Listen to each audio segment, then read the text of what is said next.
Yeah, we can hear you. All right. So Assalamualaikum and a very good afternoon to everyone.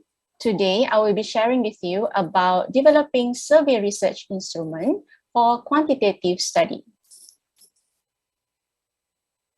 My name is Nur'Hidayah, a certified hospitality educator and a senior lecturer at the Faculty of Hotel and Tourism Management, Universiti Teknologi Mara Pulau Pinang branch. I've been with UITM since 2010, teaching undergraduate and postgraduate students. If you don't know where Pulau Pinang is, you can see the arrows pointing there. Okay, Pulau Pinang is located at the northern region of Peninsular Malaysia. We have beautiful bridges and beaches, so you are welcome to experience Pulau Pinang. Okay, here's the outline of my sharing session. We will begin with a brief introduction and then moving on to the steps in developing an effective survey questionnaire, common problems that we often see in a survey questionnaire, advantages and disadvantages of mail questionnaire, personally administered questionnaire, and electronic or online questionnaire. After that, I will present to you a brief conclusion and include references used in the last slides.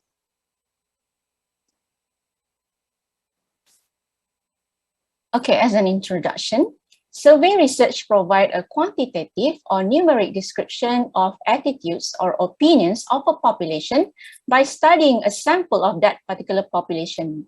For example, a cross-sectional study using a questionnaire for data collection, which aim to generalize from a sample to a population. Social sciences researchers often use survey questionnaire to collect data from a sample of individuals through their responses to the questions. Survey is a popular method due to its ability to provide quick information and results. According to Kumar 2013, a survey involves the collection of information from representative target respondents using a pre-designed questionnaire. It is a structured method to collect standardized information from individuals using a questionnaire. Now, Hare et al. 2007 defined questionnaire as a prepared set of questions used by respondents to record answers or data. Most of us researchers use questionnaire as a tool or instrument for data collection in a quantitative research. However, as an undergraduate project coordinator and an examiner for graduate students, I still found mistakes done by students with regards to survey methods. So today, I would like to share the important steps that we should do when we decide to do quantitative research using questionnaire. In this slide, there are at least 7 steps in developing an effective survey. Step 1, you should strategically plan your survey and determine what is the tool that you will use to collect the data. For example, in this session, I will be discussing about questionnaire as the tool. Step 2 is you make sure that you develop the instrument that is tailored to the target respondents. In this case, you must have a clear population and sampling. Who is eligible to participate in your study and what are their characteristics? If your sampling is not clear, you might get a meaningless result. Step 3 is to make sure that you provide clear instructions and information in your survey questionnaire. So, what are the things that should be included in your survey questionnaire? We will go there later. Okay, step 4 is to develop the survey questions.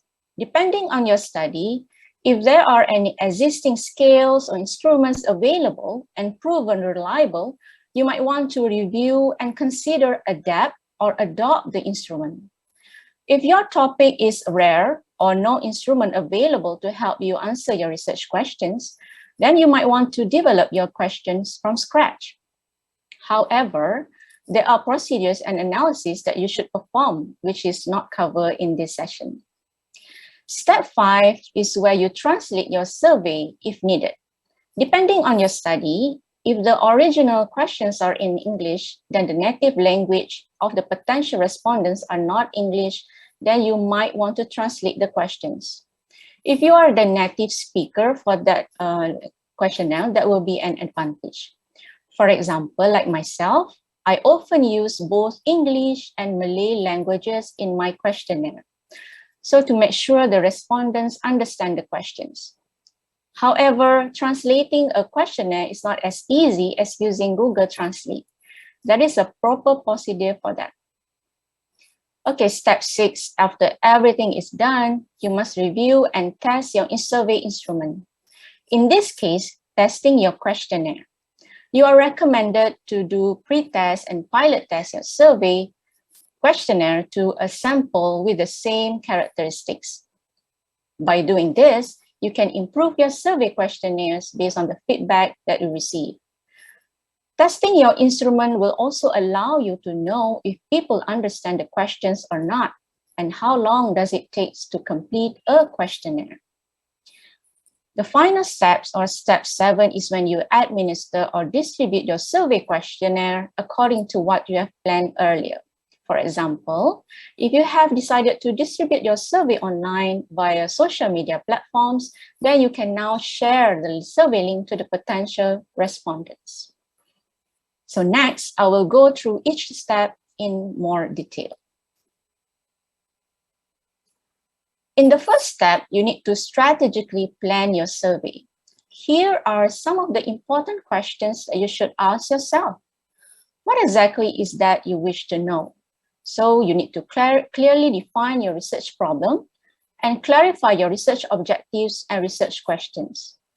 If your objective is to examine the impact of COVID-19 on employee engagement and turnover intention, then you should study the theory related to the topic. Search if there are any existing instruments where you can adopt or adapt for your study.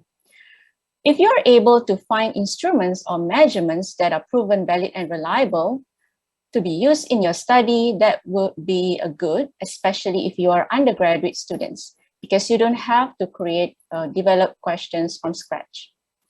So you need to know the question types, whether you want to use a closed-ended, which is more direct, or if you want to use open-ended, which allow respondents to give various answers. Next, you should clearly define the nature of your study. Is it a cross-sectional or longitudinal study? Who is the target population and sampling frame? For example, if your study is about COVID-19 impact on job engagement and turnover intention, so depending on your study, you might select only hotel employees working during COVID-19 in Malaysia, or if you want to just focus on hotel employees working during the pandemic period of COVID-19 between 2019 to 2021. When you already have the instrument or questions from previous study, you should now plan the flow of your survey questionnaire, mainly when you have several sessions. You should arrange to make sure it makes sense. At the same time, you should be thinking about when do you need the survey result, which will help you plan the timeline for administering the survey. In step 2, you need to make sure the instrument is suitable for your target respondents. I found several students have issues with this when they did not specify who are their target respondents. For example, they want to study the impact of online learning among the Faculty of Hotel and Tourism students at UiTM Pulau Pinang branch, but they distribute the survey link on their Facebook page. So maybe students who are in their Facebook friends, but from other universities, will accidentally respond to the survey. So to minimize the error, they need to include filtering or screening questions to ensure only those who are eligible can participate or respond to the survey. The target respondents should have knowledge to answer the questions, and the respondents should also have experience with the events, the behaviors, or feelings that you are asking them to respond. Another example here is if your target respondents are current hotel employees in Pulau Pinang, Malaysia, then only hotel employees who are currently working in Pulau Pinang are eligible to participate, meaning hotel employees in other states cannot participate in this study. In step 3, you should provide clear instructions and information in your survey. First things, you should include your research title or the project title and study purposes so the respondents will understand what the survey is about and why they need to participate in your study. You should include how the information will be used. For instance, you can include like findings from this study will have hotel operators in Pulau Penang, Malaysia in relation to job engagement and turnover intention. The respondents need to know if their responses will be anonymous or their identity will be exposed. Potential respondents may refuse to answer questions on sensitive issues or maybe questions that are privacy to them. So you need to make sure about the confidentiality of the responses. Is there any risk involved? Or do they need to pay anything in order to participate? Can they skip any questions or stop responding to the survey at any time? So these are some of the important questions to be considered by the researcher. It is also important for the researcher to include their details. So if the respondents have any questions, they can just contact the information that you provide on the survey. The layout of the survey questionnaire is also important. The researcher should have a proper instruction for each section. And if they have many sections, try to arrange the section accordingly and provide definition if needed. In step 4 is where you develop the survey questions. If you are able to find instruments from previous studies related to your topic, then you can simply adapt or edit to ensure it is suitable in your contextual setting. You need to make sure that you only ask important questions that are relevant to your study. Your questions should be clear, not too wordy or too long, and make respondents confused. The question should be interpreted the same way by all respondents. As I mentioned before, you should arrange the section properly so it flows nicely. Same goes to the question. You should start with general questions and then moving on to the other questions. If your study is about job engagement and turnover intention, you might want to have at least 3 sections. The first section is on job engagement. The second section is on turnover intention, and the last section is on demographic questions. In terms of the scales, you can use the original response scales used by the previous researcher. Just to me, it will be easier and will be helpful for you to interpret and compare your findings with previous study. Teherdos 2019 recommend using 7-point scales with midpoint value unless you want to direct respondents to one side. Then you can use 6-point Likert scales. Here are some of the common problems discussed by many researchers. These common problems often occur when researchers develop their own questions.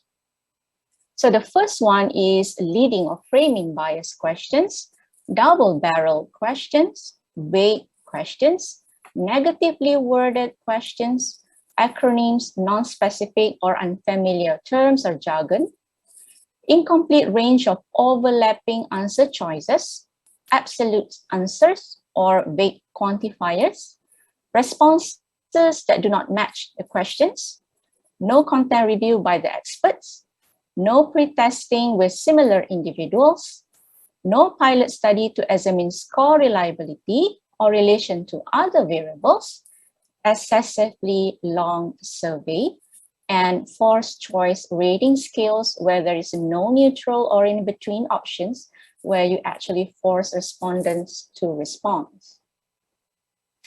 So now, we will be briefly discuss one by one in my next slides. When developing questions, you should avoid leading, framing, or bias questions. The questions will sound like we are framing or leading the respondents to choose certain response. In this example, the words irresponsible and poor might sound leading or biased. We should also avoid double-barrel questions, where we include two or more words that make the interpretation difficult or impossible for the respondents to answer. For example, we include knowledgeable, friendly, and attentive in the same sentence. Respondents might not know how to respond if they think that yes, employee is knowledgeable, but to them they are not friendly. We need to avoid asking vague questions. The wordings should be clear and concise. For example, we are asking respondents, how was your stay at this hotel? It is not clear to them whether you are asking them to provide answer about the hotel rooms, food, or facilities provided at the hotel. So instead, you can ask the respondents, how satisfied were you with the overall service? And they can provide ratings using the skills that you provide to them. Even though some researchers will use both negative and positively worded questions in their surveys, they need to use negatively worded questions sparingly, because poorly worded questions can lead to confusion, which will have an impact on the internal consistency and reliability of the measure. We need to take note if the questions need to be reverse coded prior to analysis. For example, here, instead of saying there is poor communication, we can use there is a communication between various levels in the organization. Sometimes we see researchers use acronyms, unfamiliar terms, or jargon in their survey questionnaire. The target respondents might not have the same hospitality education background like us, so our questions must be in a language that is familiar to the respondents. If we still need to use technical terms or jargons, I always recommend my students to provide definitions or examples to provide misunderstanding. For example, the respondent might not understand what is SERVQUAL, but we can help them understand by giving brief explanation about SERVQUAL and its attributes. Another common problem is when we see survey response options with answers that overlap or not comprehensive. For example, here in this slide, the response range 18 to 25 years and then 25 to 49 years. So a respondent who is 25 years old confused which box they should tick. So you can either provide a clear range of answer choices or ask the respondents to write their age. When developing questions, avoid giving absolute answers or vague quantifiers. For example, if we include always, rarely, sometimes, to, because it is subject to individual interpretations. What is sometimes to me may be seldom to another person. So to tackle this issue, you can define the quantifiers. For example, you can include rarely, equivalent to once a month, sometimes is equivalent to a few times in a month. Also, we should provide responses that do not match the questions. For example, the researcher feels that it is easy to just use 1 strongly disagree to 7 strongly agree for all the sessions, but forget to check if the answer responses are suitable for the questions or not. For example, the questions ask, I'm afraid of being infected with COVID-19, but they provide answer choices not satisfied at all to very satisfied, which is not relevant. These things will confuse the respondent. When you develop the questions from scratch, it is important for you to get your content reviewed by the experts. Depending on your study topic, if your study is about, let's say, online learning among students, then you can get academicians or faculty members involved in online learning as the expert to review your questionnaires. Even if you adapt the instrument from previous researchers, it is no harm for you to get expert review of your content to check if the questions are suitable for your study context and does it reflect your study objectives. After the content review by the experts, you should go to do a pre-test your survey with individuals with similar characteristics. The questions and answer responses may not be interpreted the same way by respondents as you intended. So by pretesting your instrument or questionnaire, this is where you validate the survey instrument and the measurement. You can pretest to the survey participants of 30%, and by doing pretest, you can determine the time required to complete the survey. Based on my experience observing undergraduate student projects, many students forget to conduct their pilot study. Pilot study or feasibility study is considered a trial run to increase the likelihood of success for the actual data collection. This stage is important to examine the score reliability and the relationships between the variables. Sample size can vary between 30 to 100 participants, depending on how large is your study context. You should use the pilot test data to assess the reliability and validity of your instruments. You can use the feedback received from the pilot test and discuss with your supervisor whether or not you should make any changes on the questionnaire. And then from there, you can improve the final survey questionnaire prior to actual data collection.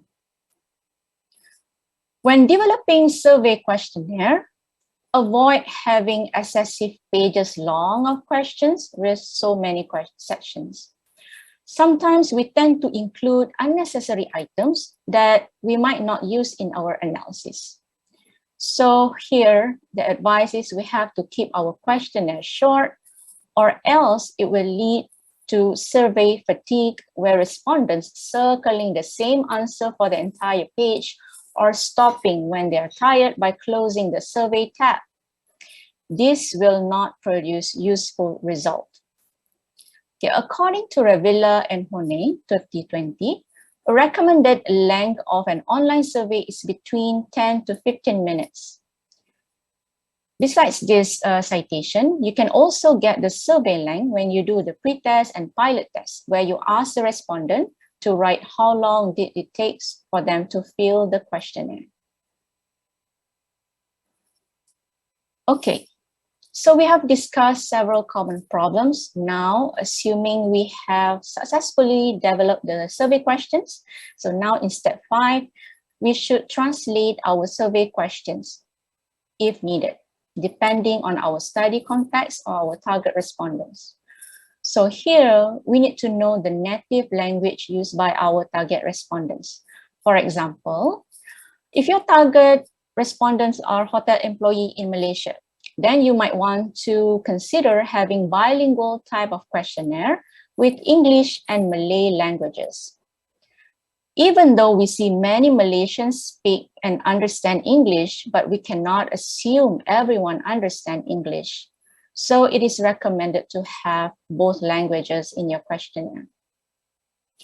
If you need to translate your survey, you should not rely on Google Translate 100% to do the translation for you.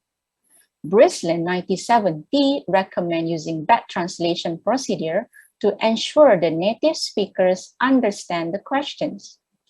So here I'm giving you an example of how you should translate your questionnaire. In phase 1, the primary researcher who is bilingual translated the questions from original language, which is English, to the target language, which is Malay. Then you can invite Malaysian faculty members to translate the Malay version developed in phase 1 to an English version without knowing the original version of the scales. There will be no discussion allowed between this primary researcher and the Malaysian faculty members. After that process, the primary researcher and the Malaysian faculty members can compare the back translated version with the original instrument to check for any differences or accuracy, and then both set of questionnaires are presented to the expert to ensure all items or all questions are understandable. In step 6, when you have done finalizing and translating your questions, you should now review and test your survey instrument. Actually, I have explained about this earlier in the common problems related to content expert, pre-test, and pilot test. You should test your survey internally, such as inviting your colleague to take the survey and ask their feedback on whether there are any issues with the survey questions. Now, even though they are your colleague, they should have knowledge or experience about the topic, or else they might not be able to help you a lot. After that, you can test the survey with a group of people with similar characteristics with your target respondents. For example, if your study is about an internship program, you might want to ask previous students who had experience with the internship program to respond to the survey. I personally recommend you to develop a pilot test form where you can give it to the participant to respond and use the feedback to improve the survey before the actual data collection. Here is an example of a pilot test form.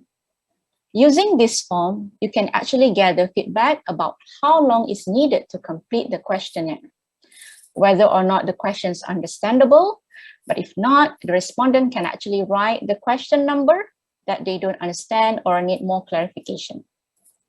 The question about was the scale understandable can help you capture whether you are using the answer responses that match the questions.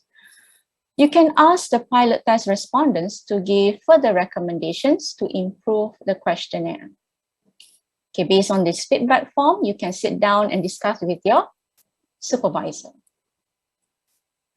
Okay, so after you have completed step 1 until 6, you can now move to step 7, which is administer your survey.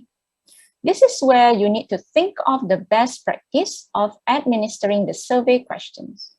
You can distribute using mail, in person, over the phone, email, or social media platforms. Whatever methods that you choose, make sure you are able to justify your decision, and the chosen method should help you reach your target respondents. Once you have decided on the approach or the method, let's say you distribute using a social media platform, then you should set a deadline. Then do a few reminders to follow-ups or encourage participation. According to Goritz and Cruzen, 2012, using reminders in a web-based data collection can increase the response rate.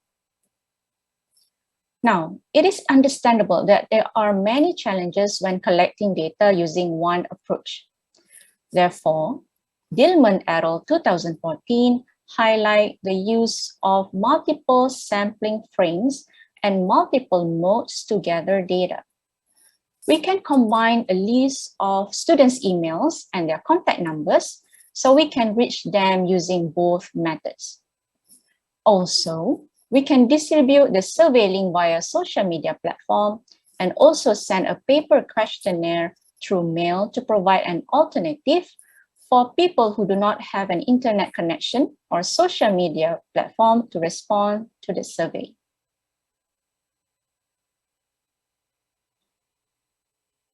Some researchers prefer to personally administered questionnaire, either using hard copy paper or soft copy, like for example, using researchers' iPad.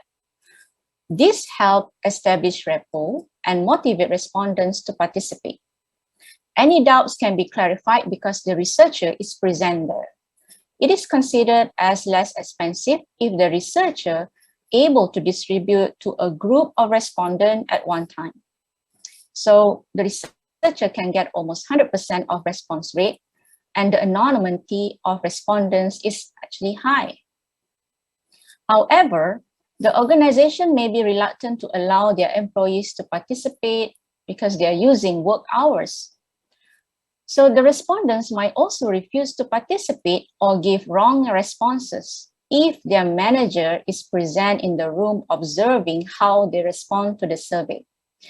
For example, if your study is about employee job satisfaction and you are asking employees to respond to a hard copy survey and you ask the manager to collect the completed survey, if you didn't give a proper instruction, the manager might see their employees' responses to the questions and this might cause trouble to the employees.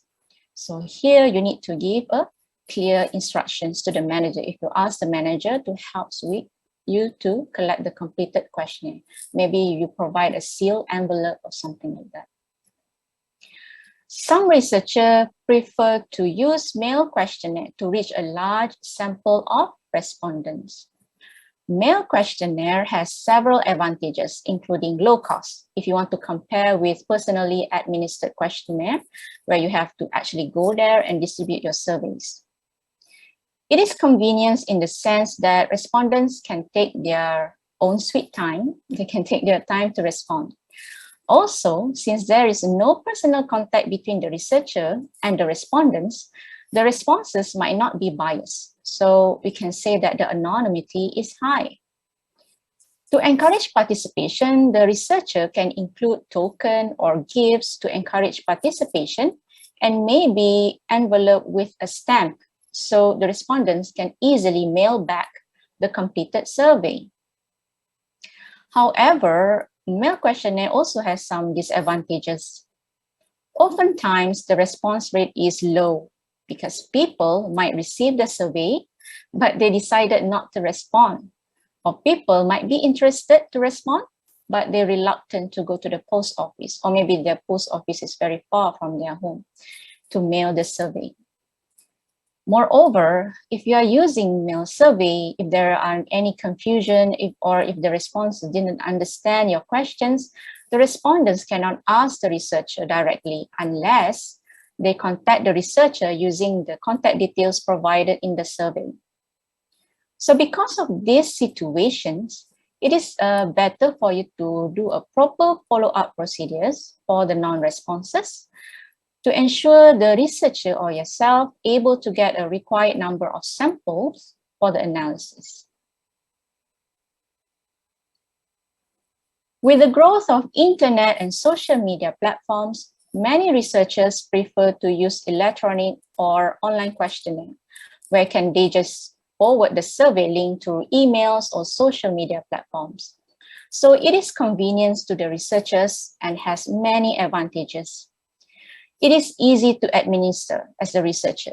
For instance, the survey forms can be distributed as electronic emails through attachment or link to potential respondents. Sometimes we do receive this kind of electronic survey in our UITM email too. Another example is the survey link that can be posted on the internet or social media platforms such as Facebook, Twitter, WhatsApp, Telegram, and it can help you reach many people within a short period of time. The cost for online survey is also very low. And for example, if we are using free platform like Google Form Survey, we actually don't have to pay anything. So using e-survey or electronic survey like this allow respondents to answer at their own convenience, and the results are available for review and analysis immediately. We don't have to input the data one by one. For instance, using Google Form, we can just download the Excel sheet and start analyzing the data. However, electronic or online survey also has its disadvantages.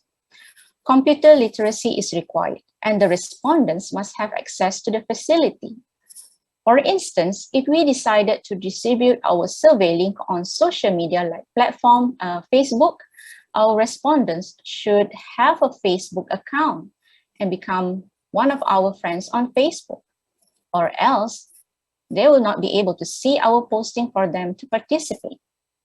So here, we must make sure that the posting reach our target respondents. But what's more important is the respondent must be willing to complete the survey. So to encourage them to complete the survey, we as a researcher, we can provide a token or gift card to appreciate their participation. And I also see this often where the researcher include an asterisk symbol. Researcher include an asterisk symbol just to avoid missing data. We must be very careful with this because we might force the respondents to answer the question even they feel they don't want to respond. maybe the questions is sensitive to them.